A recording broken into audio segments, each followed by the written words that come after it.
From KPFK Pacifica Radio, this is Rising Up with Sonali, and I'm your host, Sonali Kolhatkar. You can watch this program on Free Speech TV and listen to it on Pacifica radio stations and affiliates nationwide. The United States is built on a culture of war. We're used to glorifying the soldiers who fight and kill, the weapons that devastate, the presidents who recklessly endanger, and the symbols of patriotism and chest thumping that accompany declarations of American greatness. Speaking out against war has earned accusations of being anti-patriotic, naive, or idealistic. But what if we could change our culture from one that upholds war to one that upholds peace? My guest is Michael Knox, a psychologist and distinguished university professor emeritus at the University of South Florida and the founder of the U.S. Peace Memorial Foundation. He joins me to discuss his latest book called Ending U.S. Wars by Honoring Americans Who Work for Peace. Welcome to the program, Michael.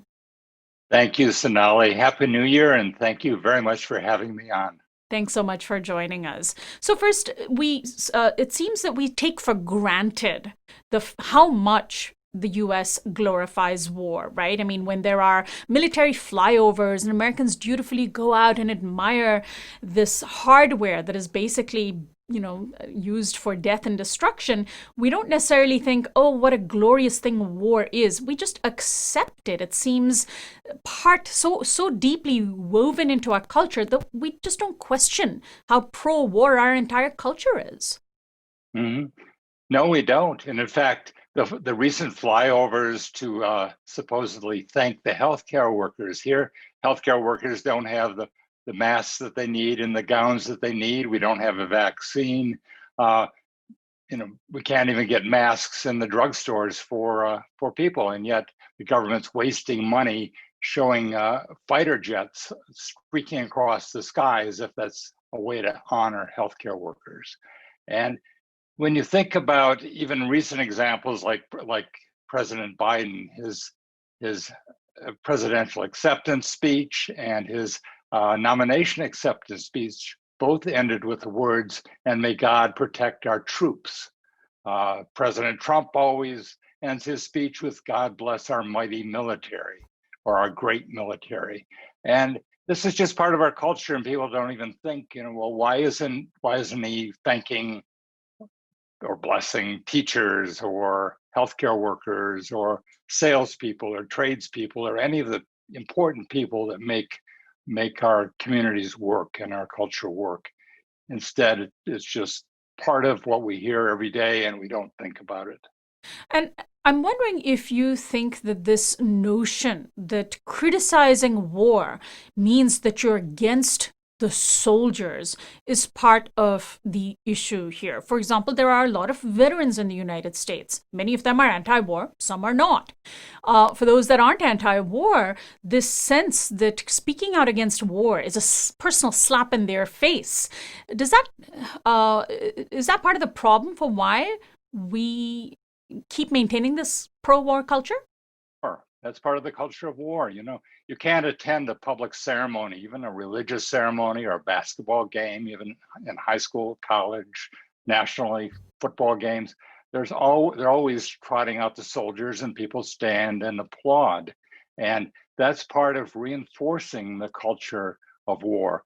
It would be hard to say, well, let's all applaud for the invasion of Afghanistan or Iraq, and no one would applaud for that, but they will always applaud for soldiers. And so people who speak out against soldiers are sometimes held in contempt for that. And if you speak out against war in our culture, you may lose friends, you may lose a job or a promotional opportunity. Family members might not speak to you, or if you do things that are actively against war, you may be beaten or imprisoned or gassed or worse. So it's dangerous. There are consequences. So we need to change the culture so people feel comfortable speaking out against war. And that's the purpose of the book, Ending U.S. Wars. And the purpose of the U.S. Peace Memorial Foundation, which intends to make role models of the people who speak out against war. So we have memorials to war. Let's talk about what a peace memorial is and could be. You have some designs in your book. You have advocated for such types of memorials. Tell me about this effort. Well, the effort has three components. One is the U.S. Peace Registry, where we document what specific Americans have done to oppose war. We hold them up as role models, and we document in behaviorally specific terms what they've done so that other people can pick those things up. And also by doing it, we're trying to reinforce anti-war behavior, telling people this is good, this is something we're going to honor in the book, on our website, uspeacememorial.org, and at the U.S. Peace Memorial that we will build in Washington, D.C. So the second project is that we award an annual U.S. Peace Prize. Our founding members, we have a little over 400 founding members representing 44 states and the District of Columbia, Puerto Rico, and U.S. Virgin Islands. So we're just missing 6 states, people who have committed resources to support building a U.S. Peace Memorial. These people and the people who are in the U.S. Peace Registry nominate each year individuals to be considered for the U.S. Peace Prize. So that's our second project, to give the annual U.S. Peace Prize. And the third project would be a monument, a national monument located in Washington, D.C., that would honor these people by having ways that they can learn about the people who are in the Peace Registry and the people who are winners of the U.S. Peace Prize, as well as hear about other Americans throughout our history who have opposed war. So the idea is to make war, to make speaking against war more socially acceptable. We need to highlight what people have done to oppose war and show cultural and leader icons of the U.S. show that they also have spoken out against war throughout our history. And as you know, our history began in war and continues in war. In my lifetime, the U.S. has invaded 30 countries. We've killed millions of people.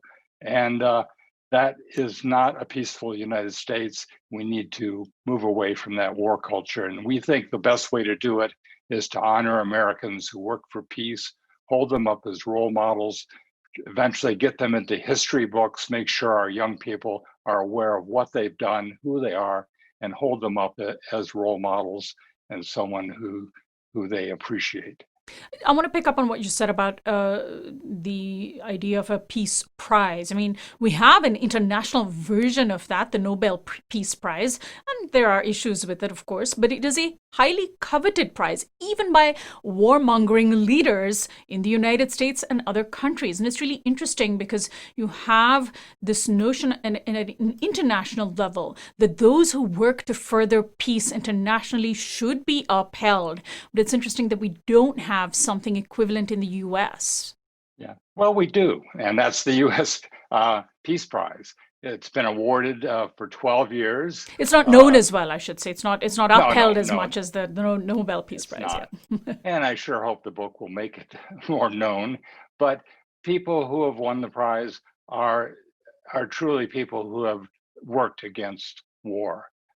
People like Cindy Sheehan, Dennis Kucinich, Noam Chomsky, Medea Benjamin, Veterans for Peace. Ajamu Baraka has won the award. Christine Ahn won the award this year. I'm probably missing some names. Kathy Kelly. There are and many of them, like, I should say, are people we've interviewed on our program at various times. Medea Benjamin, I understand, is one of them, a regular guest on this program. These are people. Go ahead. Kucinich, David Swanson, Dennis Kucinich, Chelsea Manning. I mean, some of them are household names and others are not, but these are role models whose work can be reviewed in the U.S. Peace Registry, which is part of the book. Medea Benjamin, for example, there are 4 pages dedicated to her work, and people can can look at that. They can look at it online in the EPUB, and they can actually click on links and hear her speeches, read her articles, see her in action, and she can become a role model in that way. So we have a situation here in this country where there are plenty of people who work for peace, plenty of people opposing war, organizing against war. They are not, most of them, household names. They are often seen as troublemakers by the powers that be, and those include the mainstream media, which then filters into the American public at large. And so this culture of celebrating peacemakers, who are sadly the ones seen as the troublemakers rather than the ones working to end violence, what is the way to make that culture of peace a more solid idea? Is this something that that can be done through private efforts? Do we need to infuse it into our government, pushing elected officials to back efforts or taxpayer-funded efforts to say, back the peace memorial, etc.?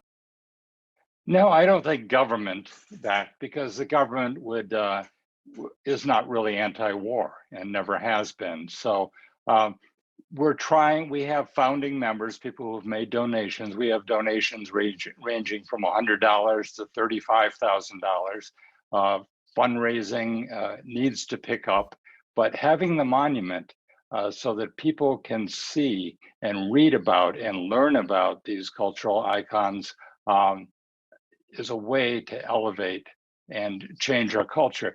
In my lifetime, I've seen the civil rights movement make significant changes, and during that time, early on, the people who were advocating and agitating and being activists for civil rights were considered pariah. They were considered criminals. They were beaten by the police.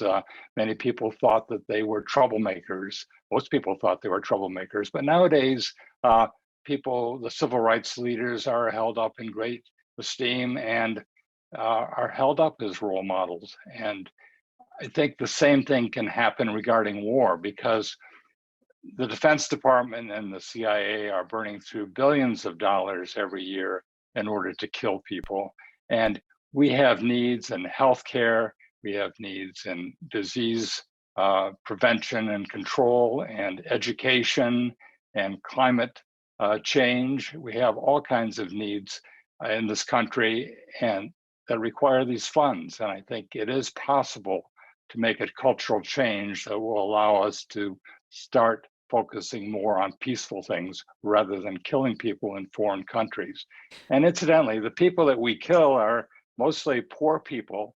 They have no means to defend themselves, and there's no reason to suspect that these people would ever be in a position to attack the United States.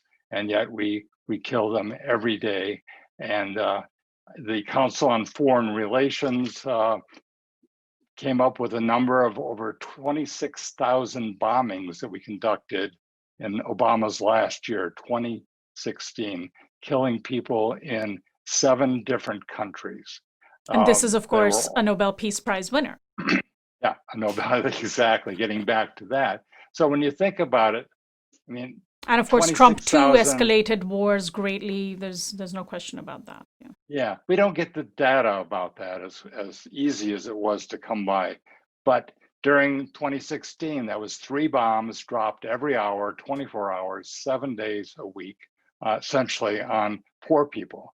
And these are predominantly Muslim nations that we were bombing. And if any other country did that, that would be labeled as genocide. We need to get more information to Americans about what our government is doing and who is working against it. And I think it will naturally happen that the people who are working against it can start being elevated in our society to be considered the true heroes that they are. So there is some information about what Trump did. He tripled the pace of the U.S. bombing of Afghanistan when he first took office. And last year, or rather in 2019, he dropped a record number of bombs on Afghanistan, increasing civilian death tolls. So, unfortunately, the warmongering tends to be a bipartisan project. Now, I want to pick up on what you were saying earlier around linking the funding for wars to the lack of funding for human needs right here in the United States. We've just had, in the last few weeks, a very easy, two-party vote on a defense appropriations bill that threw hundreds of billions of dollars at our Defense Department, but couldn't come to an agreement on just basic and not even adequate enough $2,000 checks for Americans. And we have seen the pace of vaccination inordinately slow as thousands of Americans die every day from the COVID-19 virus, hospitals overwhelmed. How much could it help change the culture of war by linking the cost of war to the lack of funding for human needs? Well, many of the people we honored do just that. And I think that's exactly what we have to do.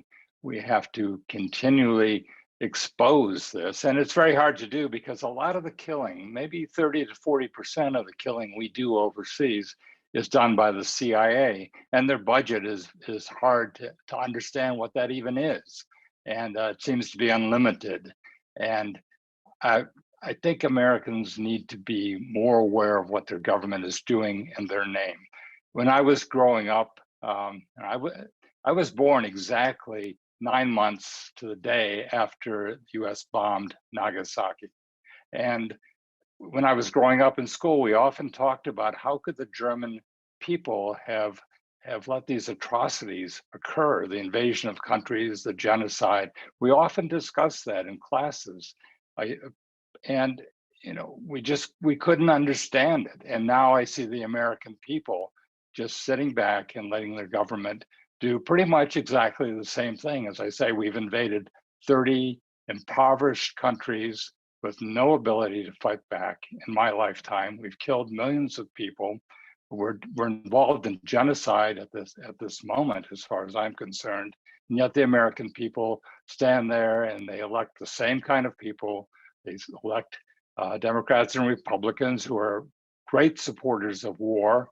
And that continues, and we need to call attention to that. And so what I want to do is to honor, recognize, and make role models of the people who have the courage to speak out against that, in hopes that we can increase the number of people that speak out against it, just like happened during the Civil Rights Movement. It's suddenly unacceptable to do what the United States was doing.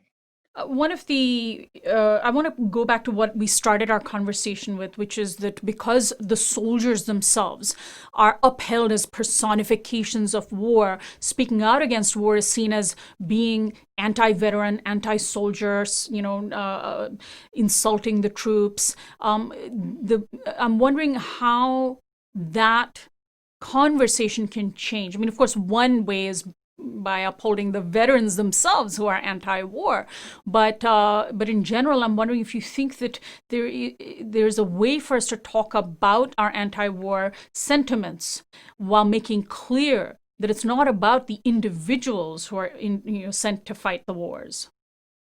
Well, and this culture is very difficult to do. I personally think that Veterans for Peace, and there are 3 or 4 other really strong anti-war groups that are made up of veterans, that their story is the story that we need to have told.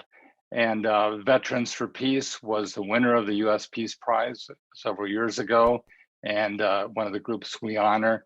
And I think it's more important that these veterans talk about it. I've spoken at the annual conference of Veterans for Peace 3 times, and the audience was 400 to 500 people each time. There are a lot of veterans who are opposing the current wars and are frankly ashamed of their participation in previous wars, and they are trying to share this with young people, and that's what they need to do. And I think that many of the people that go into the military are looking for education, they're looking for a job, they're not looking to kill people, and they're being trained and essentially brainwashed to become soldiers that aren't too concerned about killing people. Of And course, bringing that or up to a pro-war veteran may end up just alienating them, telling them they've been brainwashed.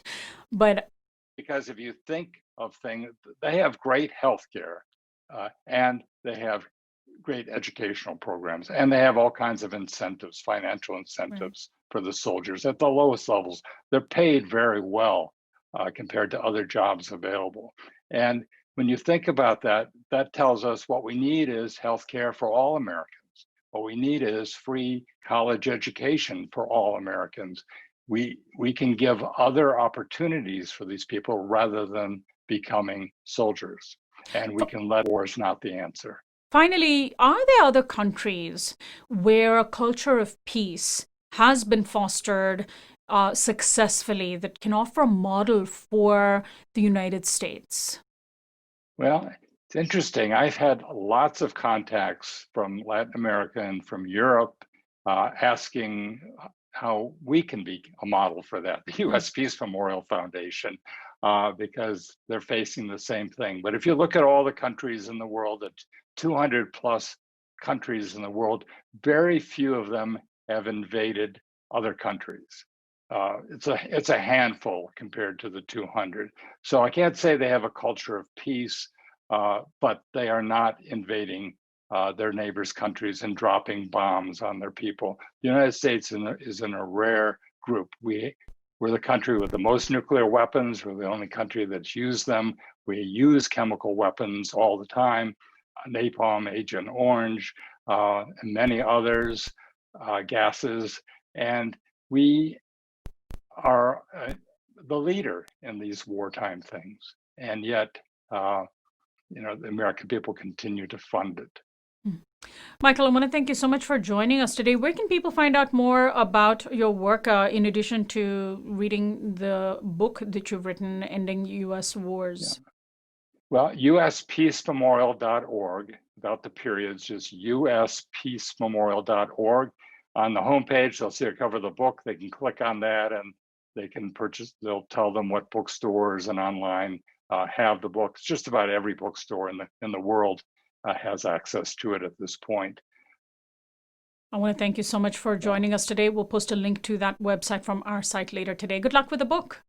Thank you, Sonali. My guest has been Michael Knox, a psychologist and distinguished university professor emeritus at the University of South Florida and the founder of the U.S. Peace Memorial Foundation. We've been discussing his new book, Ending U.S. Wars by Honoring Americans Who Work for Peace. I'm Sonali Kolhatkar. We're online at risingupwithsonali.com, where you can sign up for our daily newsletter, find our audio podcast on iTunes and Spotify.